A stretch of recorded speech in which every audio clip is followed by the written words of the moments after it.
Danny, news has just been announced that you've signed a new 2-year deal with the Vikings. Just try and sum up how it feels to have secured your future with the club right now.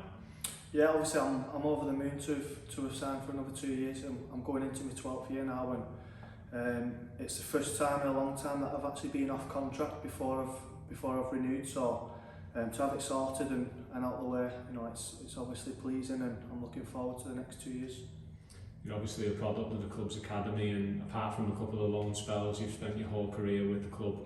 Just how much does Widnes Vikings mean to you? Yeah, obviously I've had 2 children who've grown up and they're massive Widnes fans. I'm originally from St Helens, but I'd probably class myself as an adopted Widnesian now. And like I said, when the opportunity arose to stay at Widnes for another 2 years, I didn't think twice about it, and that was always my priority. You joined Jack Owens in agreeing a long-term deal to stay here at the club. How excited are you about the future prospects of the Vikings, especially with players like yourself and Jack remaining here? Yeah, obviously having Jack here as well, who I've played with growing up through the academy, and obviously into the first team. Hopefully we can get more local Widnes lads into the first team as well. And people like Jack show that there is a pathway for people to progress into the first team who are local lads. So to be playing with people like that, and obviously hoping to inspire the next generation of Widnes lads into the first team, yeah, that's a big draw for me.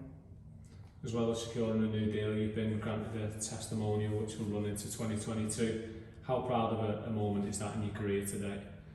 Yeah, it is. Obviously, it's a big deal having a testimonial. I'd have never thought that at the beginning of my career I'd have been awarded one, and it's for 10 years service to one club, which obviously I'm over the moon about, and I can look forward to start planning that from the back end of this year and leading into the early months of next year. So something to look forward to, but I need to make sure that my performances on the field are good, and that's the main thing.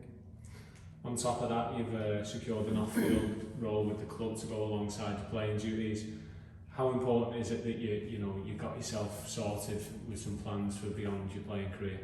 Yeah, well, to be honest with you, I'm probably late in getting something outside of the game. I've been guilty of probably taking things for granted a bit over the course of my career, and obviously with 2 children, and I'm 29 now. I'm not getting younger, so I need to start looking at opportunities outside of the game as well. And after conversations with Phil, the CEO, and he's basically come up with an idea that I could potentially be working for the club as well as playing for him. So it's good for me. I just want to take you back to the day you started your journey with the club at the youth level. What do you remember about that time when you were first introduced to the club? Well, I was at St Helens Academy when I was younger, and I'd got released from there, and I was sort of humming and ahhing whether to quit the sport, and thought my opportunity had gone to be signed. And Phil was a teacher at Cronton College at the time, and it was just on a chance really that they offered me to come down and join a new rugby academy. So I thought I'd give it one more go, and within 6 months of joining the college, I was training with the first team here, and then I've not looked back since. What was that transition like? Obviously going from starting with the academy and then jumping in with the first team. Yeah, I'll never forget my debut. It was against Widnes away, and it was raining, and obviously I was only 18 at the time, and going from playing against lads your own age to playing against grown men was a shock to the system, and my body's learned to cope with it better now as I've got older. So but yeah, the transition from playing against people around your age to grown men was a big one. And just thinking back to those early days of the academy and making you step up, you've now spent over 10 years here at the club. Could you have ever imagined back then that you would have been where you are now? No, like I said, obviously about the testimonial, I'd never have expected to be awarded one of them, and to be at a club like Widnes for so long it does make me proud. And I've been through everything here. We've gone from the highs of being promoted to Super League to the lows of administration. I've seen it all here, and I genuinely believe that we're on the way back up again now. So it's I'm glad to be a part of it. Since you last extended your contract, a lot has happened off the field, but you've been limited on the field due to the pandemic. What's that been like adapting to the situation over the last 18 months or so? Yeah, well, it's been different. You know, obviously training at home and doing your own things with certain weights that you won't get at the facilities we've got here. You know, in the back garden, and it's been hard, but you know, there's worse things going on in the world than people not training or whatever. And you know, obviously we got back for the beginning of this season, and my daughter came to her first game in 18 months 2 weeks ago, and my son came last week. So it's lovely to have them back in the stands, and you know, fans back in the stands as well. It's a bit of normality for us. Just onto the current season, after a couple of disappointing results at the start of the year, you seem to be moving in the right direction as a group. What do you put that change in fortune down to over the last month or so? Probably just a bit of consistency with our selection, and you know, the games that we lost, the Dewsbury game, the Batley game, there was quite a lot of us taking shortcuts in certain periods of the game, and you know, we've had a couple of meetings with the coaching staff, and they've spoke to us about being honest with each other, and you know, more effort based stuff. And we found a thing at the minute where our backs are getting us out of a lot of trouble, and the middles are defending better for that because they're fresher. So you know, the last probably month or so we've been performing well. We probably should have won at Featherstone in the semi-final, which was disappointing, and got pipped against London in the last minute. So we are going in the right direction. It's just about picking up them wins as we go. You've already faced a bit of adversity with injuries to forwards and players putting their hands up to play in different positions this season. Do you feel like that's benefited the players in the long run and the group as a whole? Yeah, well, I think one of the biggest influences for us since we've been performing better is Matty going from half back to playing in the middle. You know, there's probably a few raised eyebrows when it first came out that he was going to be playing at 13, but he's probably been the gel that's held the team together, to be honest. He's just been consistent in what he's done, and he's an extra ball player in the middle.